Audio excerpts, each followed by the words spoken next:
Good evening, everybody. I'd like to bring the meeting of July 12th to order. And we'll start with Pledge of Allegiance. Commissioner Opal, will you lead us in the pledge? Rise and put your hand across your heart. Ready? Begin. I pledge allegiance to the flag of the United States of America and to the republic for which it stands, one nation, under God, indivisible, with liberty and justice for all. Thank you, Commissioner Opal. With that, can we have a quick roll call? Please let the record show that all planning commissioners are present except for Commissioner Murphy. Great, thank you. It's good to see you, by the way. It's good to be here. Thank you. All right, moves on to approval of the minutes. Do I have any changes or a motion? I'll move to approve. Second. All right, please vote.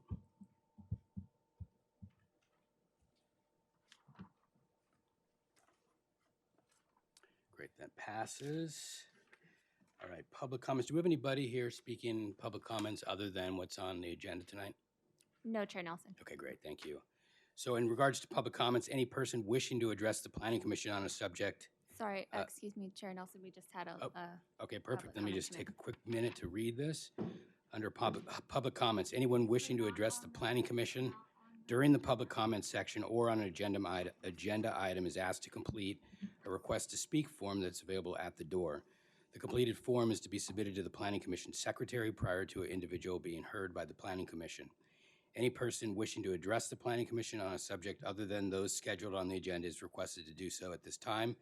In order to conduct a timely meeting, there will be a 3-minute time limit per person and an overall time limit of 15 minutes for public comments portion of the agenda. State law prohibits the Planning Commission from taking any action on a specific item unless it appears on the posted agenda. And with that, we have Lynn Smith. You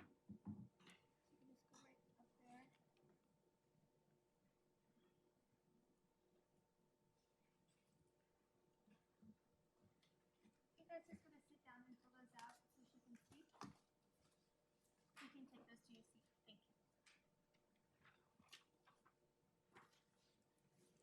Hi. I'd like to talk about art in public places, the 1% that used to be in the city.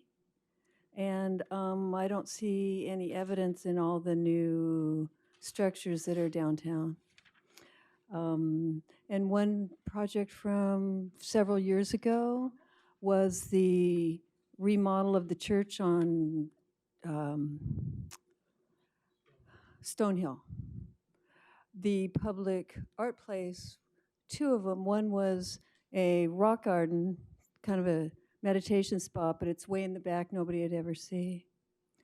There was also the stained glass windows, but stained glass windows are visible from the inside. That's where you get the most effect in a church or other structure.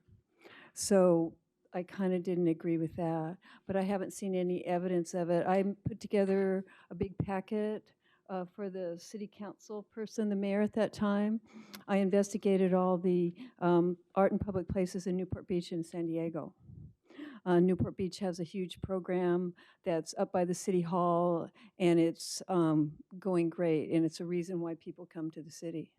And that's what I thought. And Brea does it, San Diego does it, and Newport, and that's what I thought we might do. Because art elevates the buildings, it elevates our city. So I was wondering why that's not happening. I'm not seeing anything. Maybe it is, it hasn't been installed, I'm not sure. Great, this is not an opportunity for us to have a dialogue, unfortunately, but I'm sure Ms. Wineski could reach out to you or get your contact information and talk directly with you after the meeting or sometime during the week. Currently I teach art at San Clemente High School, but before that, in '87, I partnered with we had a group called the Art Resource Group, and we sold art to large corporations around the Orange County Airport that wanted to build a collection. So we weren't just selling art, that we were getting whatever they wanted. It wasn't like we were just pawning something to them only by this. We worked with developing their collections and things like that. So I have a lot of experience in that, and I've just been a little disappointed to not see that happening. There's a lot of room on southbound Del Prado, the old southbound way, because you have a nice median in there. On the northbound, what used to just be the northbound highway, there's no really room for it, but there's plenty of room to do some rotating exhibits on that median going, on Del Prado, I think. Great. Well, thank you for your comments. Okay. We have a Mr. Theodore Smith.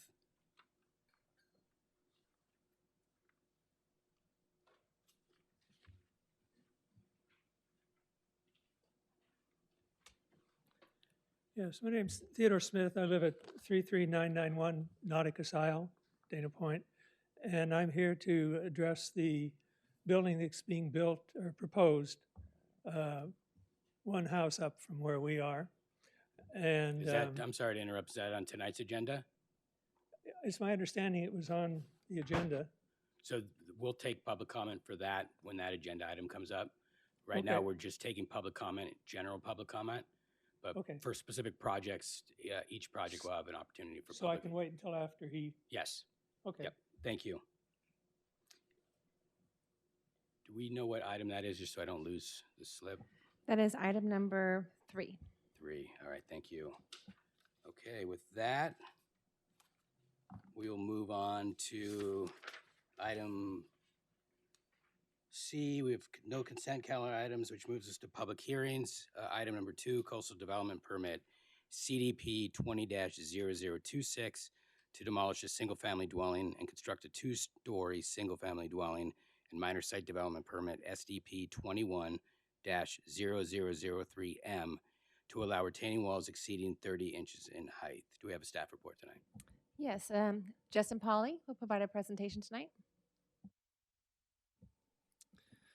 Thank you, Chairman. Thank you, Commissioners. Hello, everyone. My name is Justin Poley, and I will be presenting CDP 20-0026 and SDP 21-003 minor for the address of 198 Monarch Bay Drive on behalf of Planning Division staff. The first slide we'll look at tonight is going to be the vicinity map for the project site. As you can see, the project site is located in the northwestern portion of Monarch Bay Homeowners Association, the Monarch Bay community, and the zoning designation for the site is going to be residential single family 4. So the project entails basically the demolition of an existing single family residence and the reconstruction of a new single family residence on the same site. Because the project is located within the coastal overlay zone and the appeals jurisdiction of the coastal overlay zone, a coastal development permit is required for the project. In addition, the project is proposing to construct overheight retaining walls which exceed 30 inches in height and which are visible from Monarch Bay Drive, which require the approval of a minor site development permit. Here we have the site plan for the subject project. The new dwelling is to be constructed as a 2-story single-family dwelling. Now, the first floor of the dwelling is actually a subterranean level and largely entails just a 4-car garage, again, subterranean. The second story, which is going to be at grade level, is actually where you'll see the habitable portion of the dwelling. In the rear of the yard, you can see a large pool and water features, and then there's also a large courtyard towards the center of the grade level floor. Here we have the floor plan of the subterranean garage area. The floor plan demonstrates basically that there's going to be a 4-car garage with a car turntable there located within the garage. There's also a small mud room as well as some storage areas. In addition, there's also going to be a staircase and an elevator which will lead from the subterranean level up to the at-grade level. Here we have the second floor plan, which is the upper level or at-grade level. This is where you'll see the habitable portion of the proposed dwelling unit, which will include 3 bedrooms, 3 bathrooms. There's a small gym. In addition, there's going to be a kitchen and a dining and living room area and a laundry room facility. There's, again, as I mentioned before, a large courtyard area located towards the center of the second floor plan, which contains a few trees and some water features there in the courtyard area.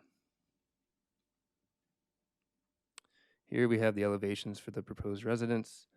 You can see that the architectural style that's being proposed here is that of the contemporary style. In addition, some materials that are being used on the exterior of the proposed residence will be that of stone veneer, vertical oak siding, as well as gray steel doors and windows, which will be slidable. This is just a rendering of what the proposed dwelling unit will look like facing the front from Monarch Bay Drive. You can see the driveway access, which is sloping down to the subterranean 4-car garage area, as well as some of the exterior materials, including the window features and the wood siding, which I mentioned a minute ago.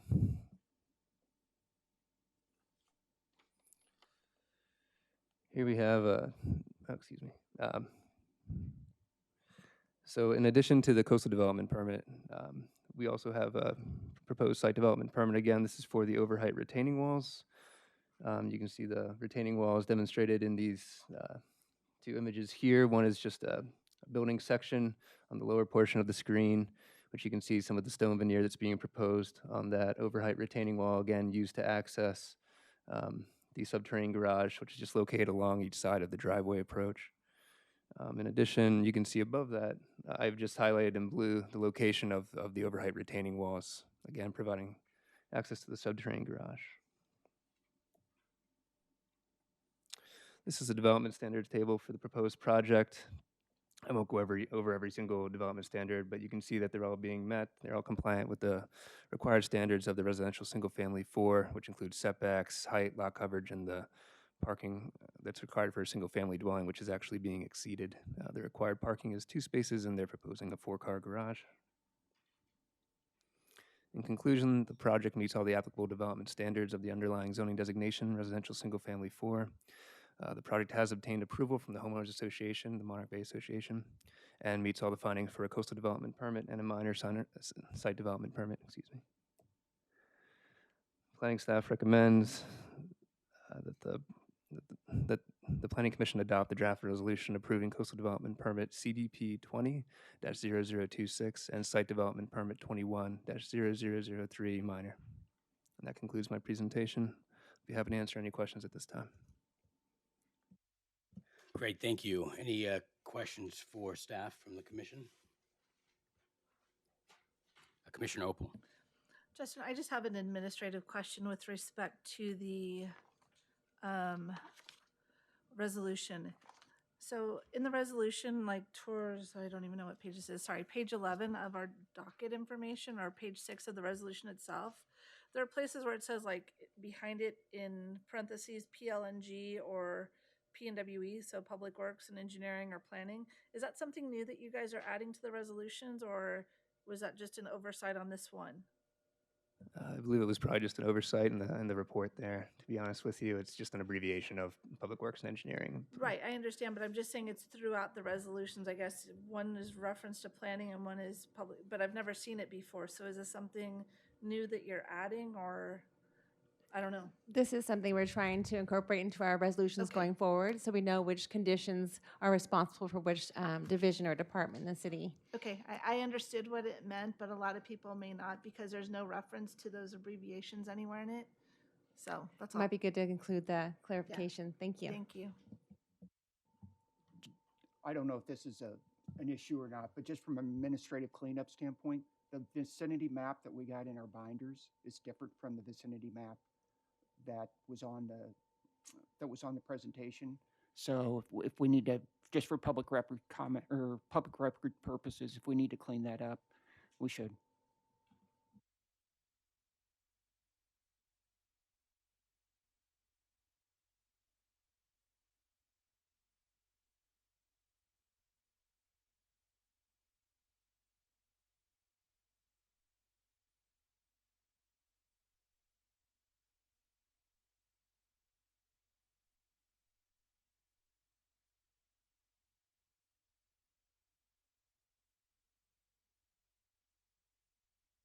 Public speakers tonight on this item? I don't think we do we? No, Chair Nelson. Okay, so open and close the public hearing, bring it back to the commission for discussion and a vote. Commissioner Donor? The project is well done. It meets all the development standards. I see the HOA has approved it, and I think it'll be an improvement to the neighborhood, and I support this. Commissioner Gabbard. Yeah, I concur with the vice chair. I would also say that I had a chance to visit the site today, and I think that the architectural style is in keeping with what Monarch Bay is, how it's evolving over time. So I think that that's a great addition to the community, and I'm going to support it as well. Great, thank you. Commissioner Opal. I have no additional comments, but I'm supportive of the project as well. Great. In reviewing the plans, it's clear that it's consistent with our zoning. It's certainly visually compatible with the neighborhood. It's well designed. It's a great replacement to an existing older home, and exceeds our parking requirements, landscape requirements, the rear yard setback, and I actually love the use of the garage and the turntable. It's a unique way to pick up additional parking spaces by being able to turn the cars on a 90-degree angle. So with that, I'm fully supportive. I'm going to go ahead and make a motion that we approve Coastal Development Permit CDP 20-0026 to demolish a single-family dwelling and construct a two-story single-family dwelling and minor site development permit SDP 21-003M to allow retaining walls exceeding 30 inches in height. Second? All right, Donor second. Go ahead and vote.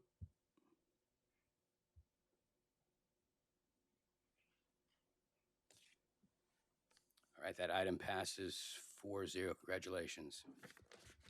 Which moves us on to item number 3, Coastal Development Permit CDP 21-0003, approving an addition and remodel of a single-family dwelling with a minor site development permit SDP 21-0011M to allow the expansion of a non-conforming structure.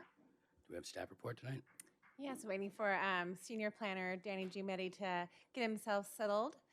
Next time you see him, he'll probably be a dad. His wife is due any few weeks from now, so excited Right. for him. So, ready, Danny?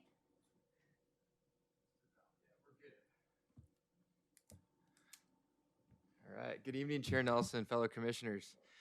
Tonight's project is a request to permit an addition and remodel of a single-family dwelling, as well as connect an existing legal non-conforming detached garage to the main dwelling and allow the expansion of a non-conforming structure. So this is the site here. It's in Nigel Shores, and it's located in the coastal zone.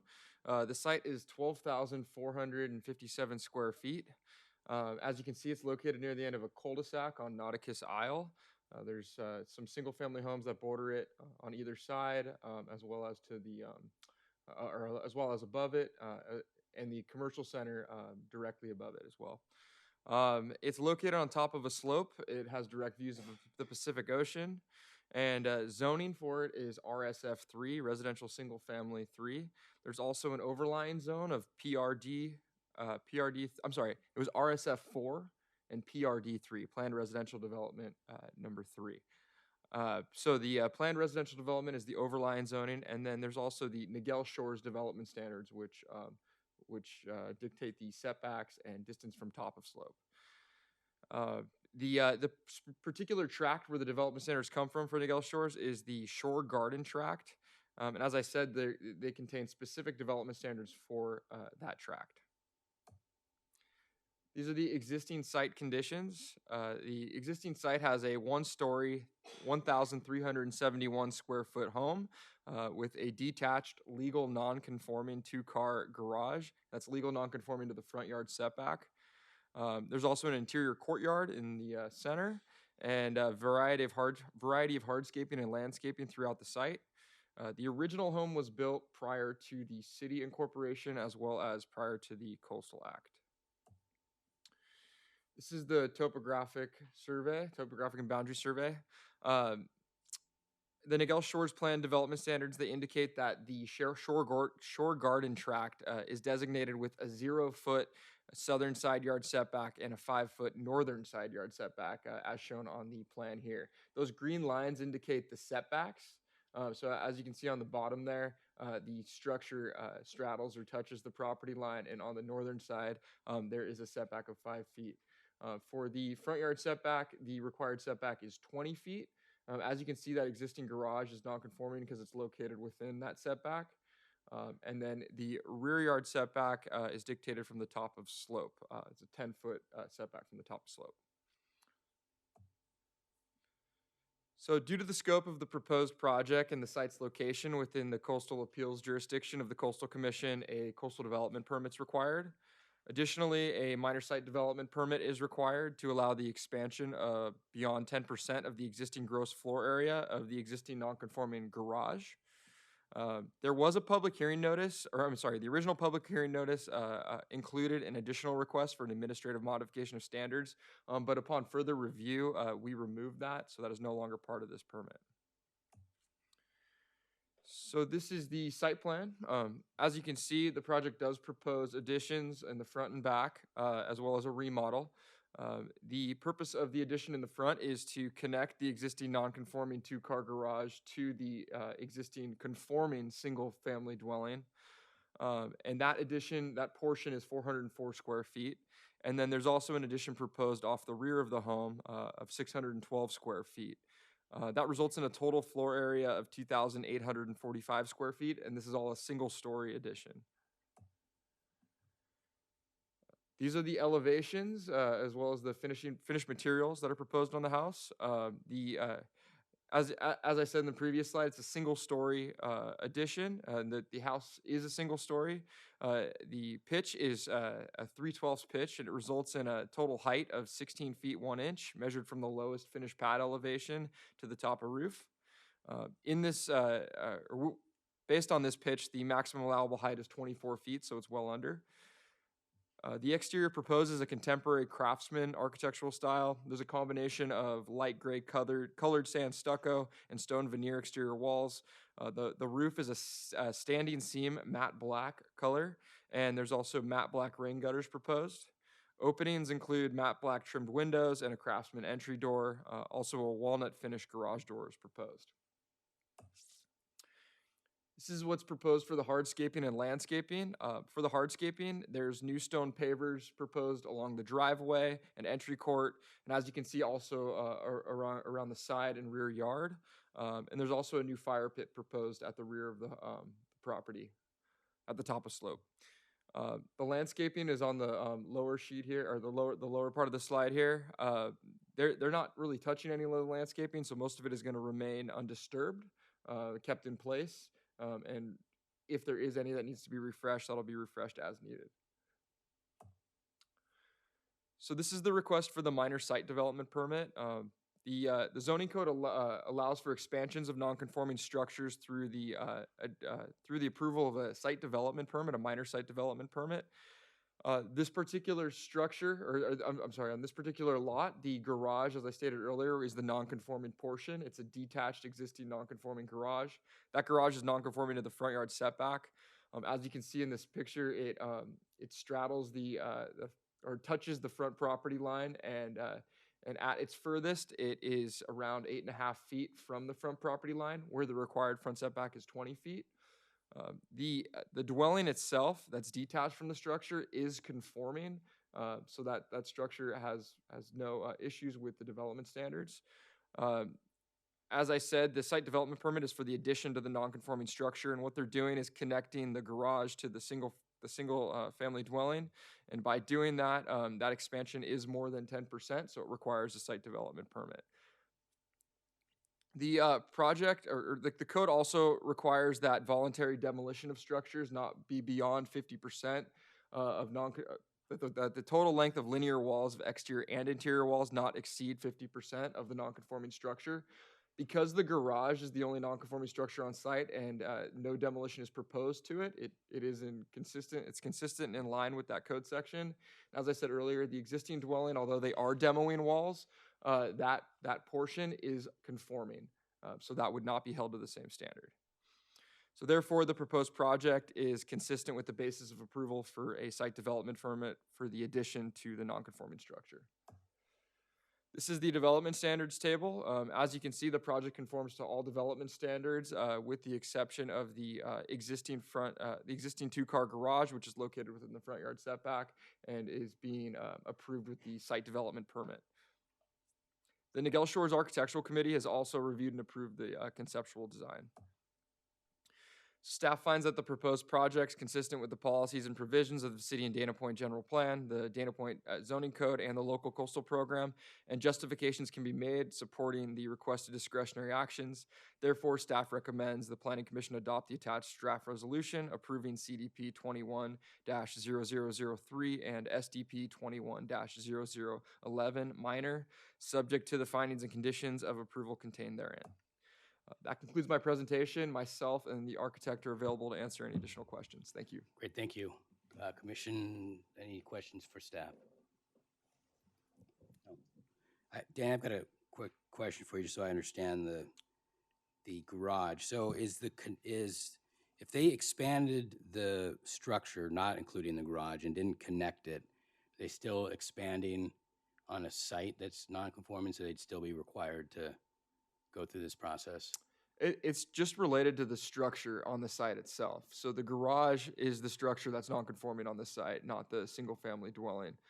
So it's not based on the site, but based on the structures on the site. Okay, so just so I'm clear, if they stop short of extending that front office to attach to the garage, would there be considered an expansion of a non-conforming, or is it really just that connection that creates the challenge? It's the additions, and if they exceed 10% of the non-conforming structure. So if the garage, let's say it was 200 square feet or 400 square feet, and the addition exceeded 40 square feet, then it would require that site development permit, even if it wasn't connected. Okay, but you need the site development permit to approve the adjustment that we would make for the non-conforming component of it?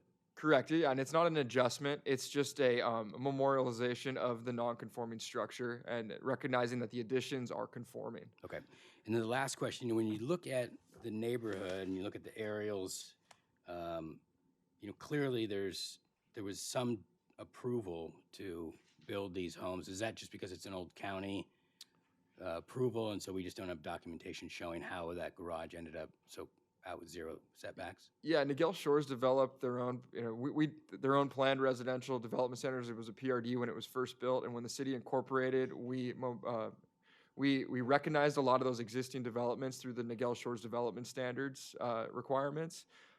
So there is like a little bit of mixture out there, and in the past we have approved projects connecting the garage to the main dwelling unit through site development permits. As you can see on Nauticus Isle too, there are a lot of projects. There's a lot of existing houses that have that connection, right? That sit along the property line there. So yeah, it's something that was recognized, but we don't have a whole lot of documentation of the original permits for everything on out there. But Okay. It is spotty. Got it. Thank you. With that, if no other questions, I'm going to go ahead and open the public hearing.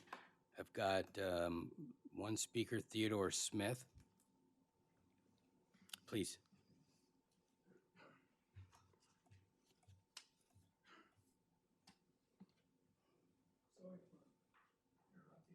That's all right. As I said, we live at the very end of Nigel Shores. And first thing I want to say is my wife and I support the building as it's being presented here. It's a very nice addition.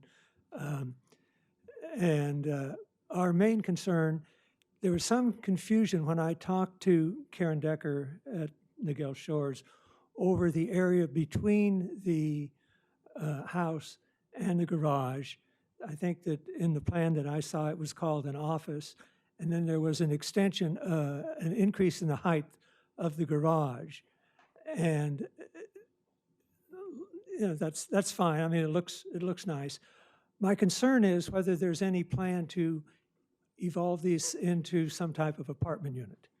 And my concern over that is I have a problem with parking on the street. And I run intervals on that street every day. And so I'm looking out for my running track, really.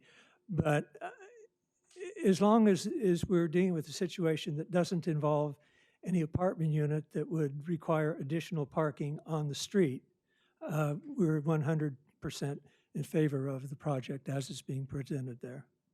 Great. Thank you very much for your comment. Okay. With that, I'll close the public hearing and bring it back to the commission for discussion and a vote. Anybody want to?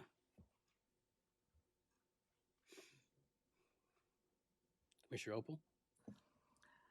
Yeah, no, I appreciate what they've done to come up with the plan that they have. I was concerned about the size of the garage, but then realized once Danny brought it up as to why they were doing it to connect it to the house, and fully supportive of that, especially with safety issues.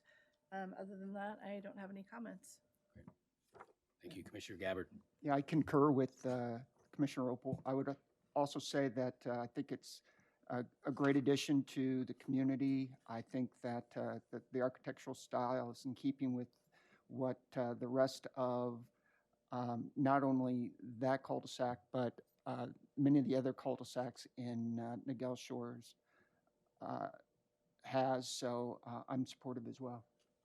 Great, thank you. Commissioner Donor, Vice Chair Donor. I concur with my fellow commissioners, and although I live in the neighborhood, I'm not required to recuse myself because I'm back about 5 million. So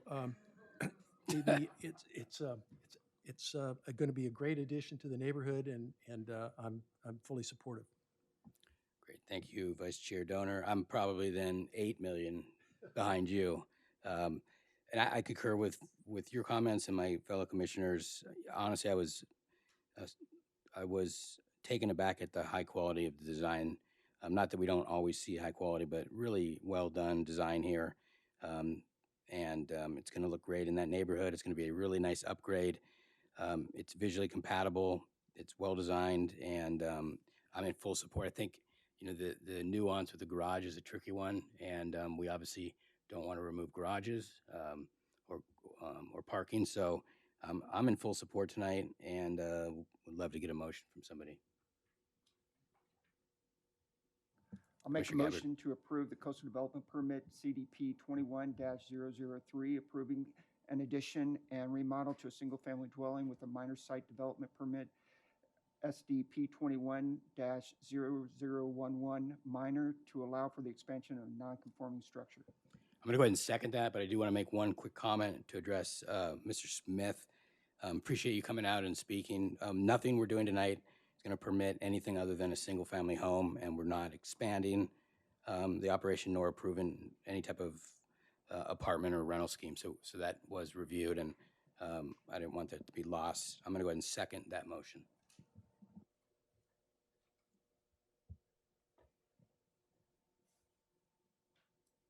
All right, that item's approved. Congratulations. Moves us on to item 4. Item 4 is a coastal development permit, CDP 20-0024, and site development permit, SDP 20-0014, and administrative modification of standards, AMS 21-0005, to demolish a single-family residence and construct a new 3,488 square foot single-family residence and attached 2-car garage. Good luck. We have a staff report. Senior Planner John Champa will provide a staff report. Good evening, Chair Nelson, Planning Commissioners. John Champa, I'm the case planner for the project at 35275 Beach Road. Just to give you a little background about the property, it's located in the Capistrano Bay Community Services District, also known as Beach Road. The proposal is to demolish the existing 3,100 square foot residence. The site is a 5,588 square foot lot within the Residential Beach Road 12 or RB12 zoning designation, and the site is located within the floodplain overlay district as well as the coastal zone. This is existing site conditions of the property. As you can see, it's a home relevant of the 1960s and 70s when it was constructed, single family residence. Scope of work proposed is to construct a 3,488 square foot single family residence with an attached 2-car garage. The proposal meets all the necessary requirements for the Residential Beach Road 12 zoning designation, as well as the requirements of the floodplain overlay district for coastal affected properties. Project did also include a submittal of a site-specific wave run-up study to evaluate the appropriate elevation for the for the structure, which was reviewed by the city's third-party coastal engineering consultant. As previously stated, the project does comply with all of the applicable development standards, including height, setbacks, as well as landscape coverage and parking. This is a site plan before you. As you can see, the entirely new structure, the first floor is and garage parking area is providing the necessary 20-foot front yard setback, as well as the upper floor, the second floor is providing the 15-foot setback, which is allowed per the zoning ordinance, and the structure does comply with the necessary patio and string line requirements as well as side yard setbacks. I'll discuss the encroachment of the stairs requested as part of the administrative modifications of the standards later in the presentation. Here we have the first and second floor plans proposed. The first floor is primarily for the living areas as well as the parking.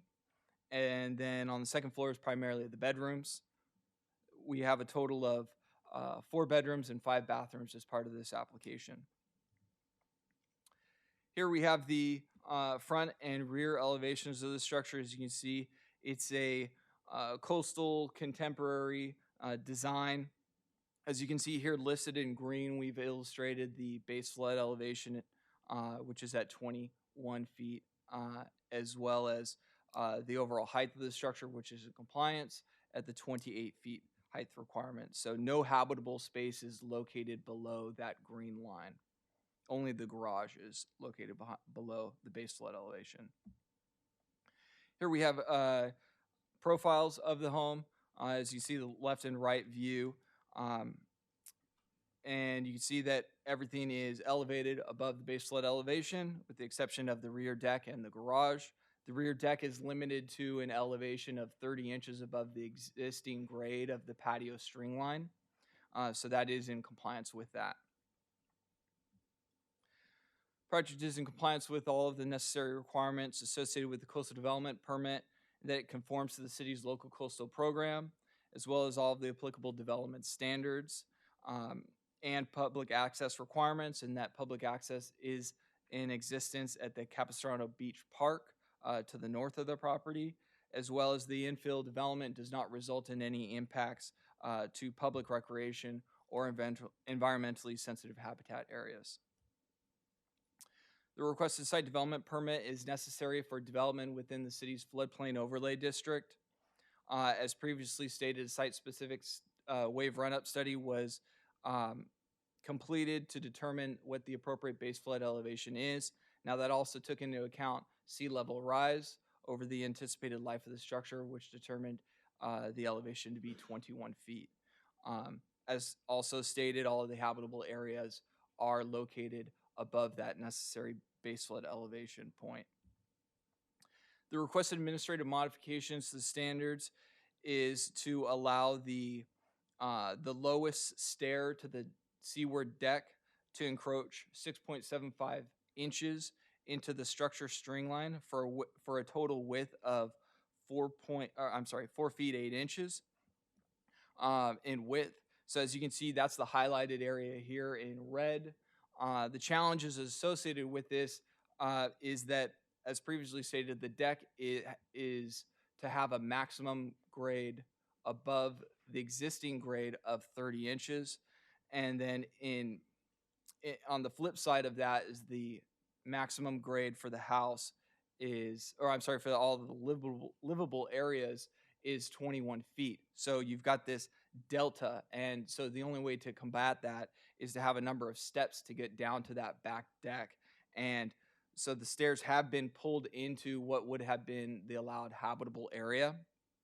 However, a slight encroachment is needed and requested to allow the stairs down to the grade of the deck. So the project is in conformance with all the applicable development standards as well as the local coastal program, and staff believes that all of the necessary findings for the coastal development permit, site development permit, and administrative modifications to standards can be made, and staff is recommending approval of the necessary entitlements. That concludes staff's presentation. Staff and the applicant's representative are available for any questions you may have. Great, thank you. Any commissioners have any questions for staff? Commissioner, Vice Chair Donor? Senior Planner John, would you explain on page 3, the project is conditioned to provide an open design for the portion of the side yard platform walls over 42 inches and up to 6 feet.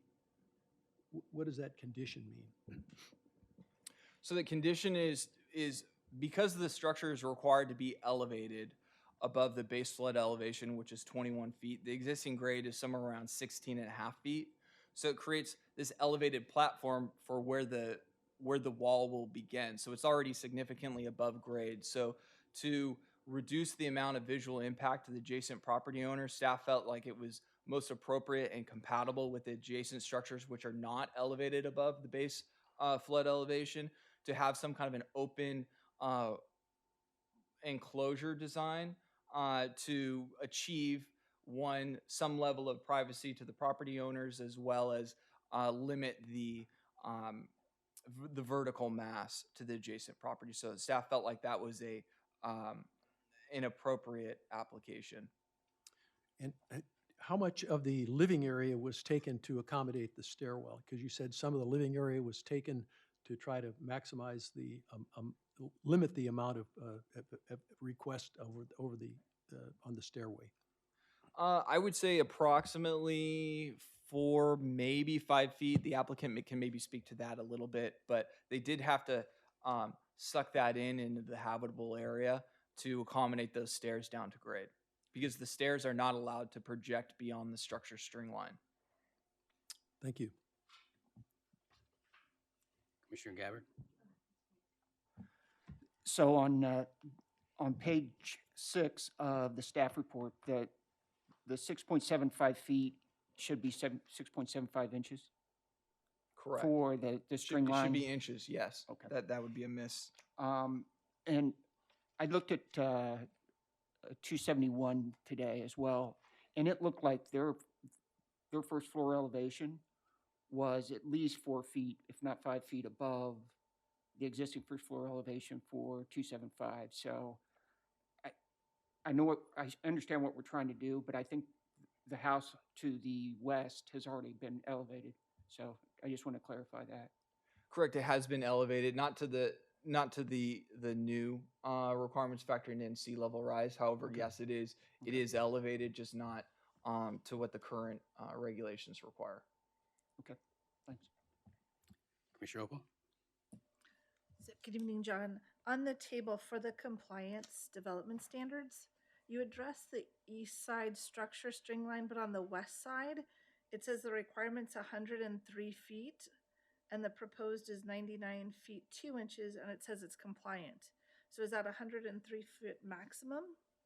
Correct. Yes, that's a maximum. So Okay. they didn't take it all the way as far as they could have. That's what I wasn't sure about. Thank you. Great. I got a couple questions for you. I think you mentioned it when you were answering Vice Chair Donor's questions, but can you just go back over? So we have an existing finished floor of X and a new finished floor with this BFE process. What is that? What's that difference from today to the proposed plan?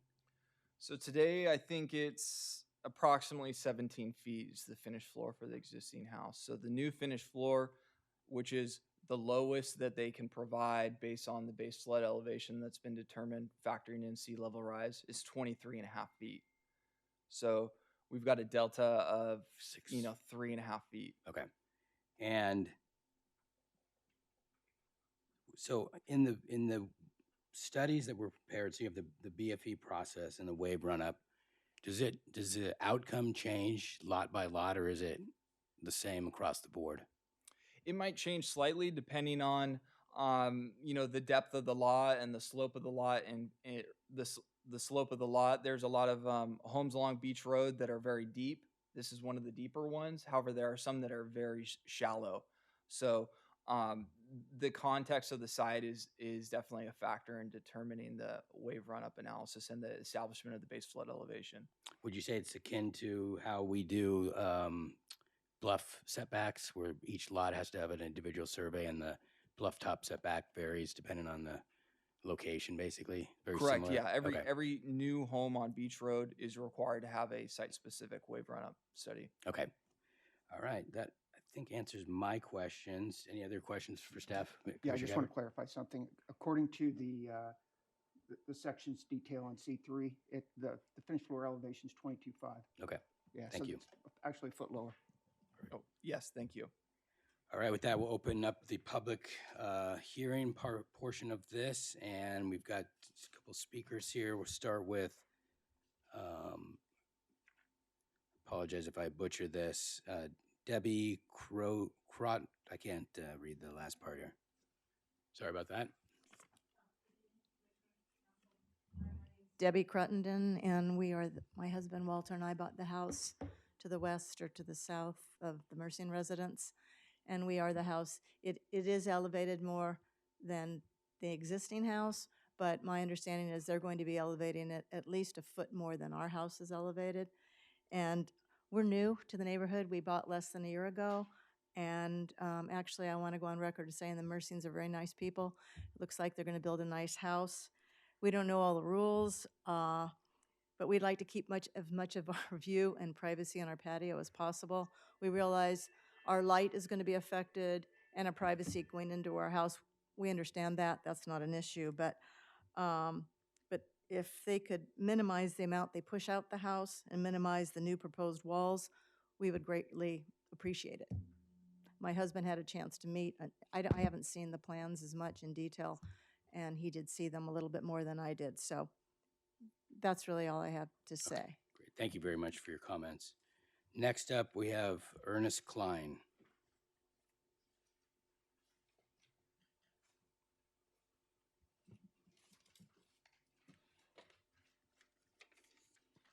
Good evening. Thank you for this opportunity to speak in front of you this evening.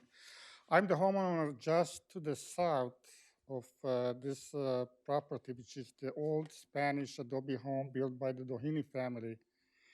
And I have some serious concerns about the development. It's not that I object the development, there are certain things in it. My home was built in 1929. The construction in 1929 was completely different type than it is right now. It is built of adobe bricks, and the mortar is not as strong as the mortar they use today. And I will get back to that in a minute. But while we are at that picture over there, is there a pointer I can use perhaps? Okay. If you look at the building, to the left of the building, that is my home, that small building, not the big one. They have the wall, or at least the gate, abutting my property. Part of that distance is mine, and I'm willing to work with them on that, but I want to put on the record that this is something that has to be worked out between me and Mr. Mersings, that we have had cordial relationships until now. But for his privacy and his use of that space that is mine, I would like something in return, which is on the other side of the property line. So I just want to put that on the record.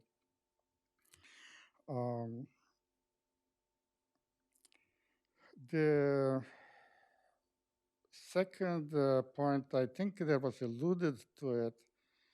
By the way, did you guys see a letter I sent in, 2-page letter on this development? Yes, we received that. Okay. Item number 2 is, I think it was alluded to. When I looked at the plans, and I'm not a civil engineer, I'm not a building engineer, so I just look at whatever it looks. I looked at that.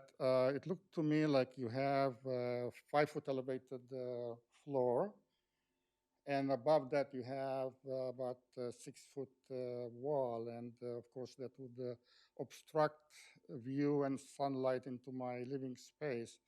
I think it was mentioned by Mr. Chiappa that you changed that to some kind of a fencing which would allow air and light through. So some kind of um, I'm gonna have to ask you to wrap it up, please. excuse me. You have 3 minutes, so your time's up. Okay. So if you could just close out. The that'd next be one is great. the most important one. If you are by, and I showed that to Mr. Chiappa today, if you touch the mortar in between the bricks, adobe bricks, it actually separates. And you can just run your hand and, things are falling. All right, I'm gonna have to ask you to And finish up, please. Hmm? Could you please finish up? Okay, I'm concerned about putting caissons 20 foot into the bedrock. It will completely destroy my property. And I'm asking for a delay, at least on the decision on this project, until some engineers could look into how they could achieve what they need, and my property will be All right, protected. thank you very much. Appreciate your time. All right, I'm gonna close the public hearing unless there's any other speakers. Bring it back to the commission for discussion. Anybody have any initial comments or additional questions for staff? The wall. I know that you had mentioned that there's a workaround for the wall. So the wall at the back of the property, the applicant has indicated that they're willing to discuss with the adjacent property owner in terms of during construction if any of that wall could and can be preserved. However, during the construction process, we're unsure if that could be retained. So the wall is not a traditional design in compliance with the floodplain overlay. So the city would really like to see that be brought into compliance. There were some other discussions, but that is the prominent direction by city staff. A quick question, and I see our geologist is here. Maybe he can come up and address issues with caissons and the processes. There's an engineering review that goes on to ensure that those caissons are done properly, and they do need to hit bedrock. Is that part of the process? You're nodding your head, yes. Okay, perfect. And you've seen this done on Beach Road more than once, I would assume, probably on any new project that we see as caissons. And do you have any concerns relative to the proposal and existing structures? Great, thank you.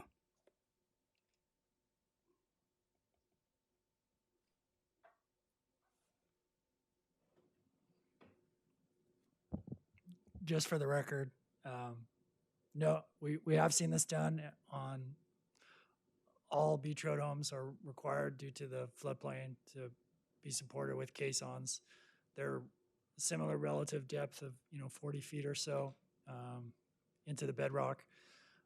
And as a part of the review, we do ask this line of questioning as to any potential impacts to the neighboring properties from the construction activity itself, the vibration, the means and methods, all of that stuff. That's a part of our review of the construction documents after the entitlement phase.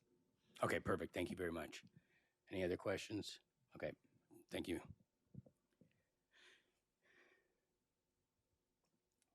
Anybody want to start us off here? Okay, I will. I'll start. So I've reviewed the plans. I've reviewed the letter that we received and heard the public testimony. I've also visited the site. I think it's a challenging situation. I think for anybody that lives on Beach Road, when we have a situation like this across the board, where we've got clearly a need to renovate and upgrade those homes. We've also got policies and ordinances in place that prohibit any substantial remodels because of the concerns with sea rise. And I don't know the specific provisions, but I know that there's a maximum amount of money and expansion that could be done. And the goal, from my understanding, is to try to eliminate as many non-conforming structures. And when I say non-conforming, as they relate to the base flood elevation, sea level rise and you know, the wave movement through the homes, literally, so that the water can, you know, rush underneath the home, through the garage and out to the street in the event of, you know, a king tide and large swells. And it's been done on one side. We can see the result of that. And while this home is a little bit different in height, you could see what's happening on Beach Road. I'm sympathetic to the speaker tonight and to all his concerns in the letter, but I'm also confident that the city does a very good job of reviewing the technical side of these developments, which is not what we do here. So with that, I think the project is designed well. The minor encroachment of the stair, you know, in my review, has absolutely no impact at all on the coastal resource or in any way creates a visual barrier. It actually is stepping down, and the applicant could easily just cut a wedge into that if they really had to do it. I don't think it yields a good design, and am totally supportive of the minor adjustment for that. So with that, I'm in support of this project, and look forward to seeing it built.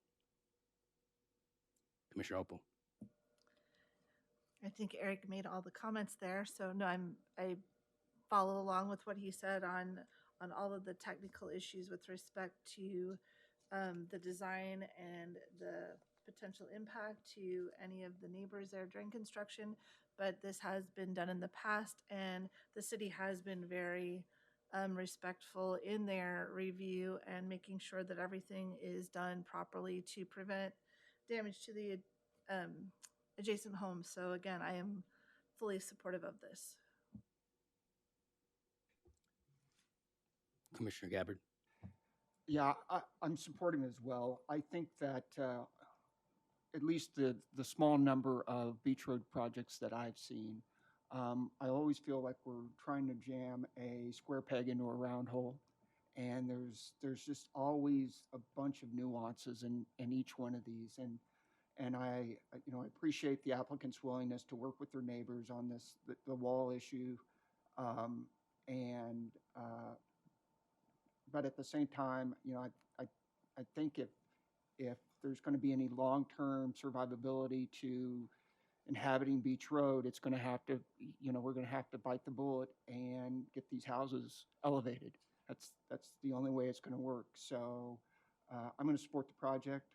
I concur with the chair's, all the chair's findings and staff's findings, and I support the project. Vice Chair Donner. I concur. The only issue that I would like to make sure that we have in the approval the condition to work with the neighbor for the design of the side yards to try to keep as much light and air circulation as possible.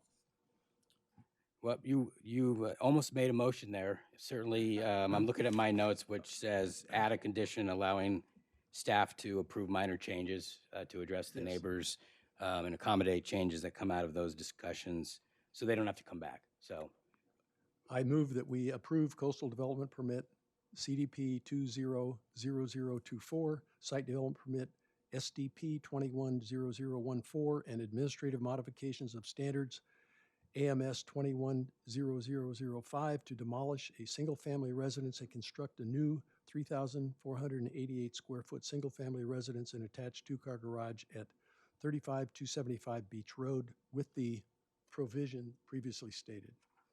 and you have that? Okay, I will second that motion then.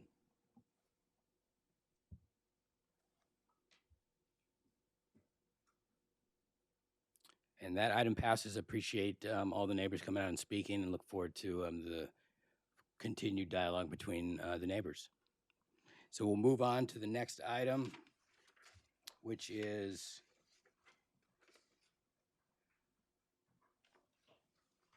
see if I got this right. Yeah, a request for GPA 20-20-0001 and LCPA 20-001 to amend the land use designation of commercial residential and create new land use designation of commercial industrial and commercial Main Street with changes to development intensity and residential density standards in the general plan land use element ZTA 20-0001, ZC 20-001, and LCPA 20-0001 to establish Chapter 19.14 Doheny Village Districts in the Dana Point Zoning Code and certification of a final environmental impact report. Do we have a staff report? Yes, Oh. Belinda Dinas is here tonight to happily present to you our final presentation of the Doheny Village Plan for the Plan Commission's consideration for recommending to the City Council. So, Belinda? Thank you, Brenda. Good evening, Chair Nelson, Planning Commissioners, and members of the public. My name is Belinda Dinas, Principal Planner, and I am pleased to present to you the Doheny Village Zoning District Update for your review and recommendation. The Doheny Village Plan has evolved into a new and improved plan for zoning and public spaces with two distinct components, a zoning district update and a capital improvement plan.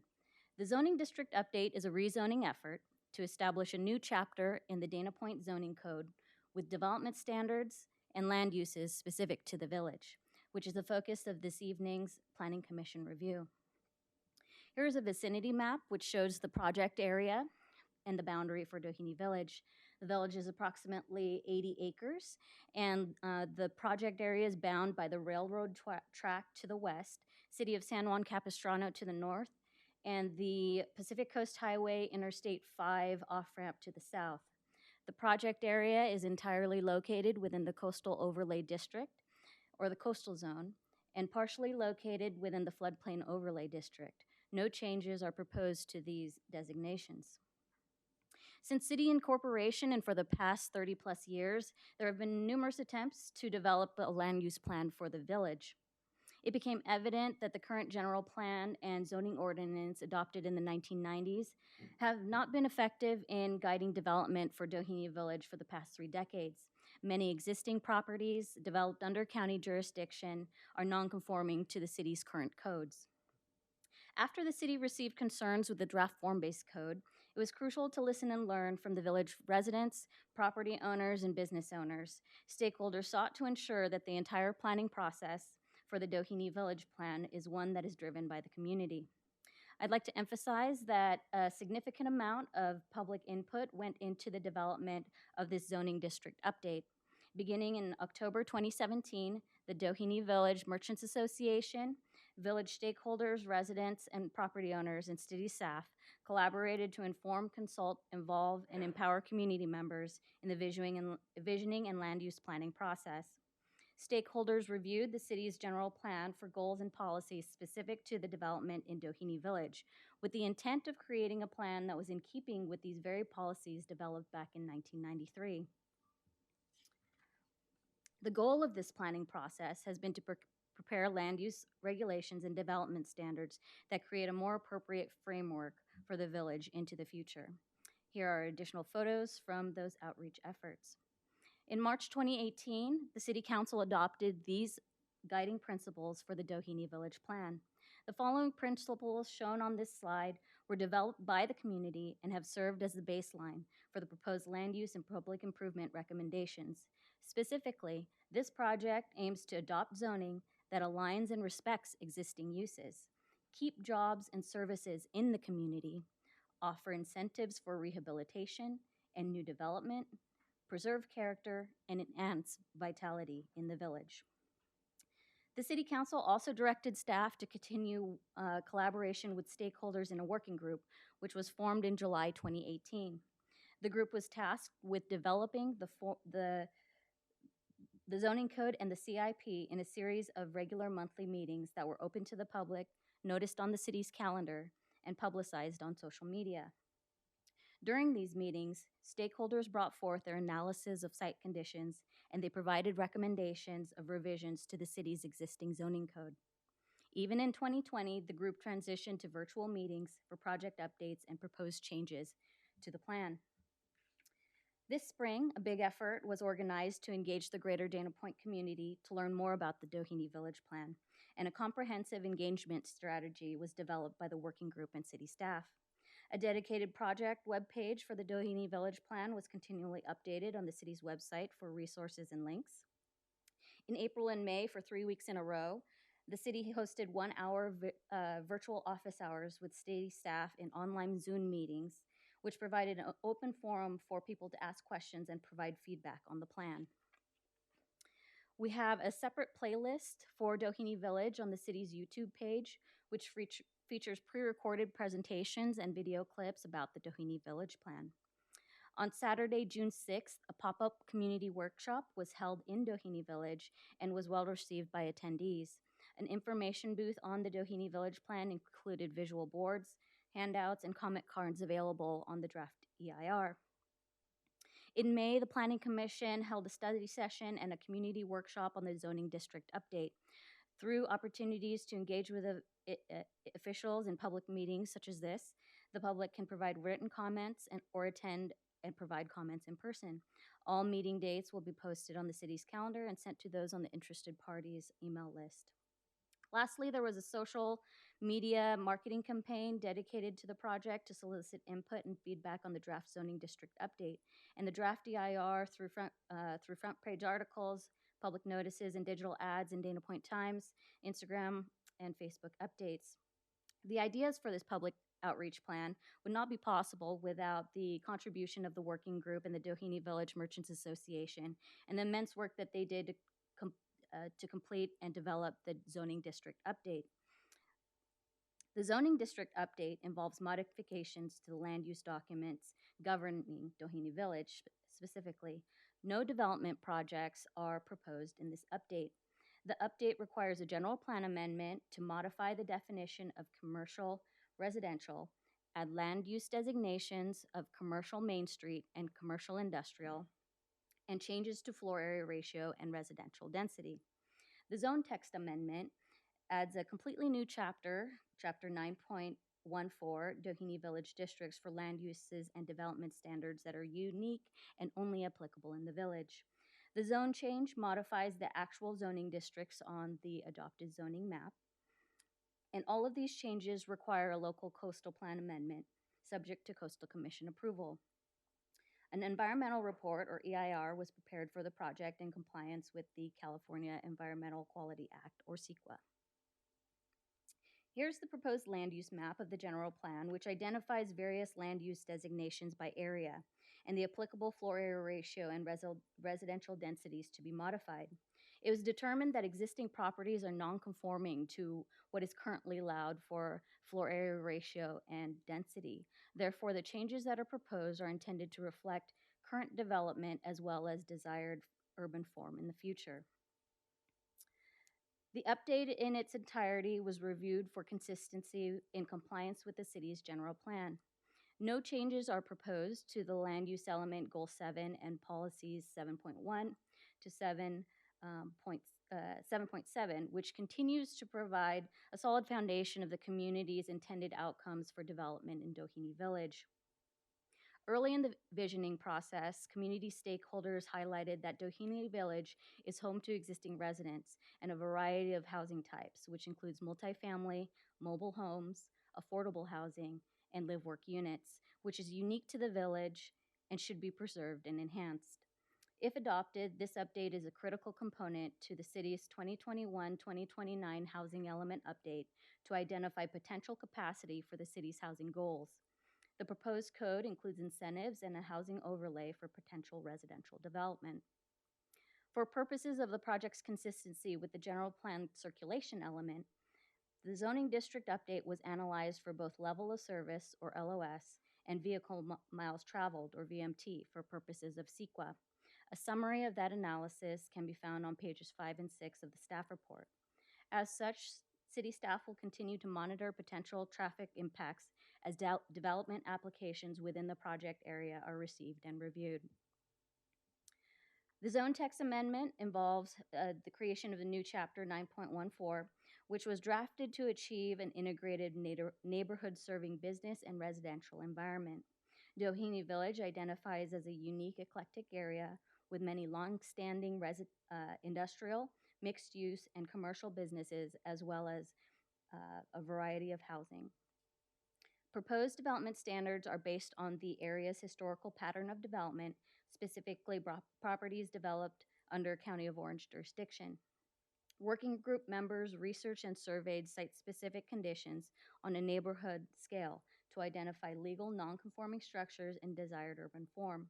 They evaluated limitations of existing standards relative to current conditions for setbacks, height, lot coverage, floor area ratio, landscape coverage, density, and parking. Here's the proposed zoning map, which establishes 3 new zoning districts to modify the existing 1993 zoning map. In purple is the village commercial industrial, which would allow mixed-use light industrial and commercial uses, where industrial uses had not been allowed since the adoption of the Dana Point zoning code 30 years ago, but have existed since. In red is the Village Main Street, which includes properties that front Doheny Park Road.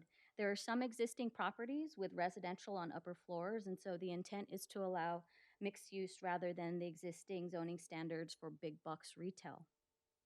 In brown is the Village Commercial Residential, which would allow horizontal mixed use, meaning that there could be commercial or residential uses allowed within this area. Currently, residential uses are only allowed as accessory to primary commercial or vertical mixed use.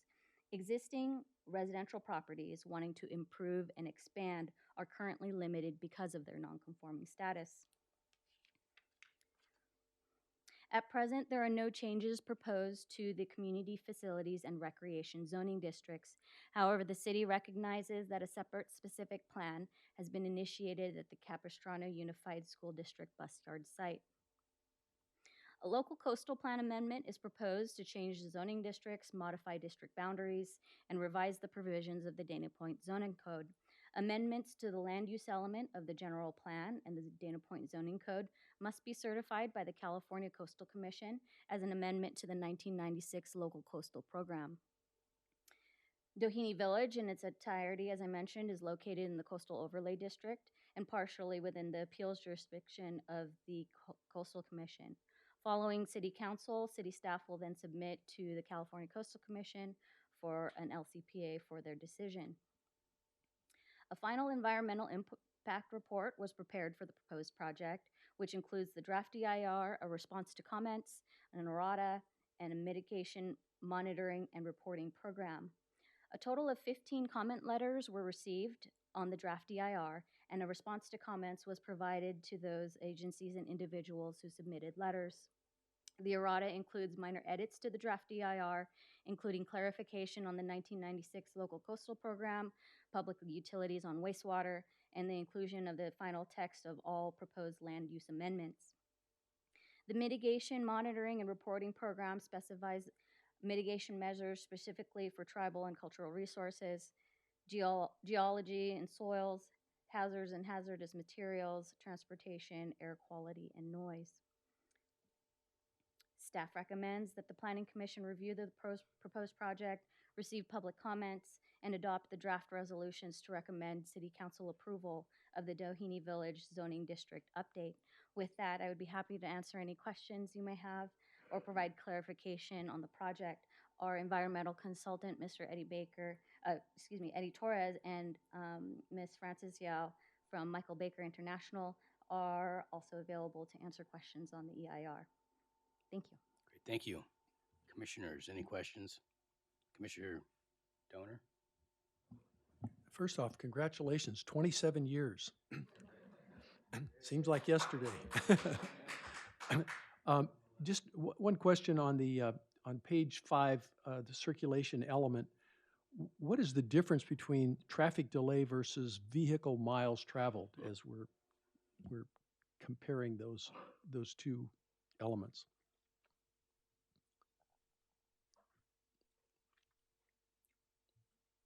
Matt Kunk from the Public Works Department is also here to help assist any questions regarding the traffic study as well.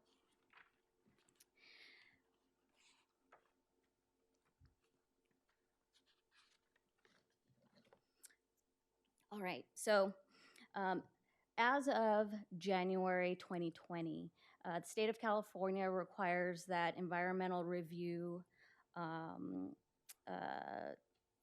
be measured by what's called vehicle miles traveled, or VMT, as part of the environmental review for the project.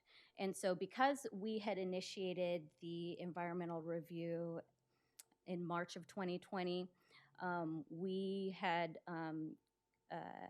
gone through the process of the review and determined that the environmental process would be evaluated in terms of transportation based on VMT. With that, our circulation element, which hasn't been updated since 1995, prescribes that the city evaluate projects based on level of service, which is a different type of metric than vehicles mile traveled. There's a difference because level of service, or LOS, is based on the, and correct me if I'm wrong, based on the trips dependent upon the uses that are being proposed, the development, projected development, build out that's proposed in the project. And there's a, how do I say it, a standard in which that level of service is provided. The intent of level of service is to minimize traffic impacts versus VMT, which is the new standard for evaluating transportation in environmental review, is intended to address the state's goals for evaluating projects based on state climate policy and sustainability goals. And so the mitigation that's proposed for vehicles miles traveled is intended to reduce the number of trips based on the various uses that are proposed. Is there any clarification on that, Matt, that you would add? And so it's a different way of measuring it. And so LOS is considered the old school method that engineers like to because it's tangible, versus VMT, which is more conceptual, and there are ways to reduce the amount of trips using various techniques, and that would be applied in the environmental review as on a site-specific, project-specific basis. So versus in the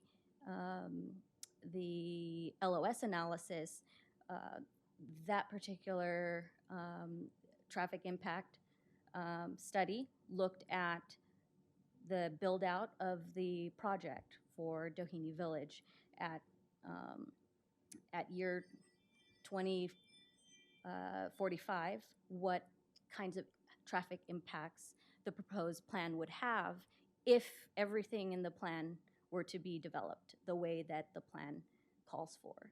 And so there were actually only minor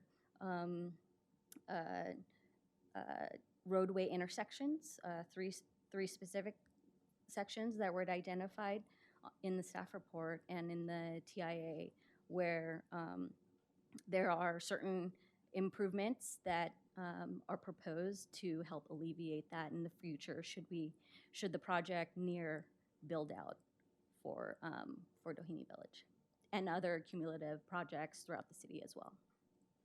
Thank you. Great. Commissioner Gabbard? Just a couple questions.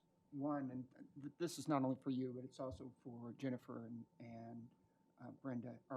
We're all confident that we don't need to have a specific permitted use for trailheads in the commercial industrial zoning, or in the commercial industrial zone? For trailhead specifically, and for access, public access, right? Through Because what I'm concerned about is that we get down the road and someone questions whether a trailhead is really just a parking lot and not open space, nor is it a recreational use. It's just an access to recreational use. And we get tied up with, back and forth on that, rather than just specifically stating that it's a permitted use and we're done with it. I think the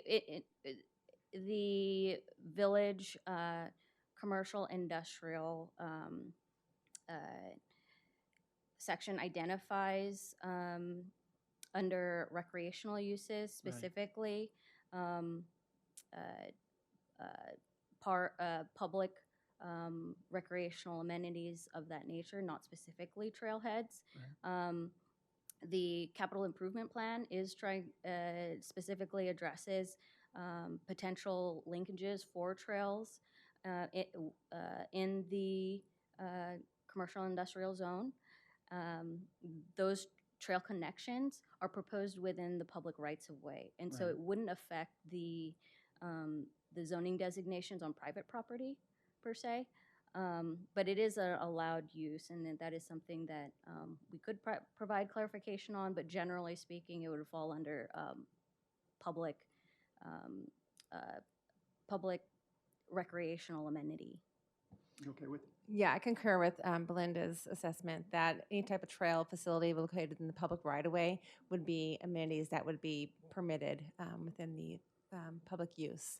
The zoning code doesn't specifically have to identify that use, in that the zoning code is usually for private properties, and the public right-of-way is for the purposes of the public. Okay. And then secondly, the mixed use zone. Are there going to be operating hours? That'd be evaluated on a project-by-project basis. Okay, so we're going to do it project by project, not blanket for the entire zone. That's correct. It really depends on the business. Okay, thank you. Commissioner Opal? No? Okay. I have a couple questions for you, and I think Commissioner Gabbard touched on it, but is it correct that all projects coming forward would require some permit process or a CDP, or I would assume it'd be a CDP if they're in the coastal plan? Correct. Generally, new development will require a coastal development permit. And then often projects will be coupled with a site development permit as well, in particular the sites that are located within the floodplain overlay district, which then elevates the project to Planning Commission review. There are other while there's other incentives identified for not requiring site development permits, in particular for residential development, generally speaking, there's a number of different triggers that would otherwise require also a site development permit as well. Okay, great. And then on the residential density, so do we have a minimum density or a maximum density, or both? So the minimum density is only identified for properties that are identified within the housing overlay district, so which establishes a minimum density of 20 dwelling units per acre only for the projects located within the housing incentive overlay, and that is specifically the Big 5 Smart and Final site, the Ganal Lumber site, and the vacant lot on Domingo owned by Capo Beach Church. Those are the only sites that specify a minimum density. Okay. So someone could come in here with something less than 30, 40 units to the acre, Correct. Unless it was within the overlay? Correct. Okay. And is the overlay part of the RENA process, or is that already an overlay that's in place? The reason why we are proposing the overlay as part of the zoning district update is to qualify these sites for RENA. Okay. So in a sense, we're getting a jump start, because typically you go with your housing element, the coastal, or not coastal, I guess coastal, and HCD is going to approve it. Then we have to go rezone those sites that aren't zoned. Is that, we're kind of shortcutting that here? Correct. Okay. We're trying to hit two birds with one stone. No, I like that. That's great. And then lastly, well, I have a couple more things. I reviewed the comment letters, and I would assume that there was some discussion relative to cultural resources. Would every project have some requirement to go through the tribal consults, generally speaking, or does this EIR cover that process? I'll have Eddie come answer that question for you. Thanks, Eddie. Good evening. Good evening, Mr. Chair, members of the commission. Eddie Schwartz with Faith International. It depends on the project. If we've got a mitigation monitoring program with the EIR, and dependent upon the level of impact of the project, it may or may not. So if we have subsurface activities for excavation, it likely would have some sort of monitoring. But if we have, per se, a building renovation, it wouldn't. Okay, so it's all contingent upon the type of development that would occur. And in the mitigation program, we have the mitigation measure, what triggers it, who's responsible, and how it gets Okay, perfect. Let's see here. And then the last was just so I'm clear on this, and I think I understand it when you're talking to Chair or Vice Chair Donor about VMT versus LOS. So LOS is essentially our general plan standard, which was our Correct. old CEQA standard. Now we have two standards, one which is our CEQA standard, and that's the VMT, and then the other is the LOS, which would be covered under a general plan conformity to some extent. Correct. Okay, so but we basically just have an additional traffic analysis that we have to do now. Yes, and so any future projects will also be reviewed with general plan consistency in terms of traffic impact reports. We'll still continue to require traffic impact analysis for future development projects. Okay, perfect. Thank you. I think that covers all my questions. Any other questions? Okay, with that, I'll open the public hearing. We do have several speakers here tonight, starting with Larry Robinson.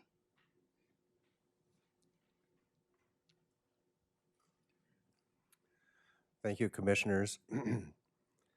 I'm here to support the Doheny Village Zoning District update. And as a property owner since 1987, commercial and residential in the Doheny Village area, I've just witnessed over the past 3 decades, as mentioned earlier, 3 attempts to really address the concerns of the village in terms of its potential, the vision for all that it can envision in the future, and the legacy that we have historically, and also addressing all the current stakeholders in the area. And I want to just say how appreciative, being a member of the Doheny Village Working Group, I am of Belinda shepherding us and navigating us through the whole process. And speaking for myself and also for many others that I know in the area, I think it's just very encouraging that we're finally at this point after so many years. So again, I just want to thank those that have been involved in this process, and I encourage the Planning Commission to approve. Thank you. Thank you. Next up, we have Jerry Hester.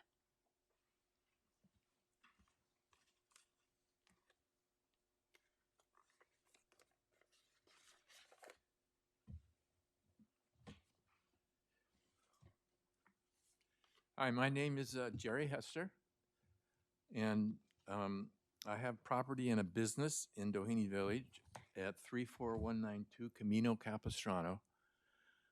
And this is kind of like Rip Van Winkle for me.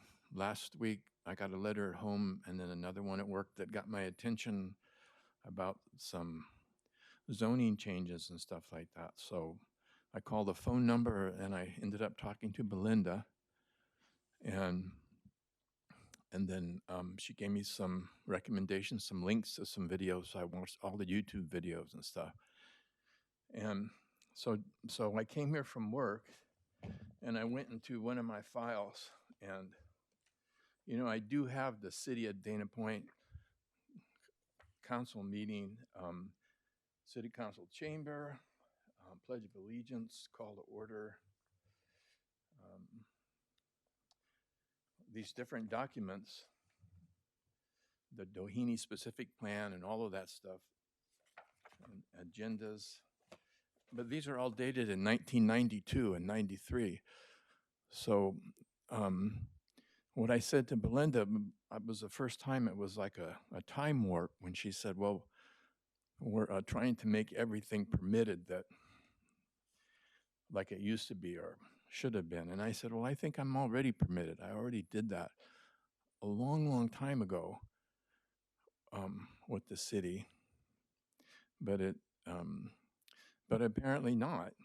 So I'm back here again. I'm 78. I think I was 48 when I got the place in 1990.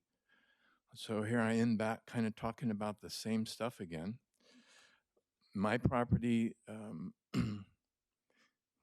after I got it, it was conditional use permit, and I wanted that to not be conditional use, and it turned out that the strip of property on Camino Capistrano was defined as residential high density, and that had been as a result of them building the condominiums in back where my property is. So is that the 3 minutes? Is it 3 minutes? So anyway, I was able to work with the... Oh, thank you. I was able to work with the city, the planners, and all the rest of the people, and get that changed back at the alleyway between my building and the condominiums and Juan Luna's place and George's place. Get that changed back to residential commercial like it originally was. And Let him use. none of us there knew that it had been changed to residential high density. We all thought we were permitted. And then I was also able to get it changed from high density to residential commercial, and to get the thing that I did, which is light manufacturing, computer assembly, software, and that kind of stuff. It's not commercial building. We weren't running a selling business out of there. We were doing manufacturing and design and stuff, and get that to be a permitted activity. And that was the last part that I was active on that. And I have a lot of stuff here, and it's all of these plans and overlays and all of that stuff. I did go to a few meetings later on at the Calvary Chapel, and I forget what you've called it, but it was a meeting where everybody was non-conforming. When they put up maps of Doheny Village and what they were going to do, my property was circumvented around there. So it's like, well, how come mine's not included in the line there? It is now, but it wasn't then. And so I couldn't talk to any of the little groups that they had formed that you would go talk to find out about what's going on, because it's not in there. They said, we'll get to that. And that's kind of where I left off for that. So now I'm asking you, I want to have my property and the things that I do there to not be conditional or anything, to be permitted activities like I thought they had been for the last 20-some years. So guess I'm going to talk to Belinda if I can and get a meeting and talk to her and show her some of these documents and things that like I've already done, just to see. And it sounds like it's like right at the end. But I brought all this stack in here to let you know that it's only because it's not like I wasn't interested in it. I've been interested in it. It's my property. It's my retirement. And I want to make sure that it's used to its fullest extent. And that's all right. Thank you for your comments. Kind of thank you. Appreciate it. Is there any other speakers tonight? Okay, with that, I'm going to close the public hearing and bring it back to the commission. I do want to just briefly ask Belinda, do you know what property the gentleman, Mr. Hester, is speaking about? Yes. And is he conforming under this new plan, or do we know the answer to that? Yes, so minor repair service uses are identified as permitted. A couple different definitions are also proposed specifically for artisan manufacturing and light industrial uses that are conditional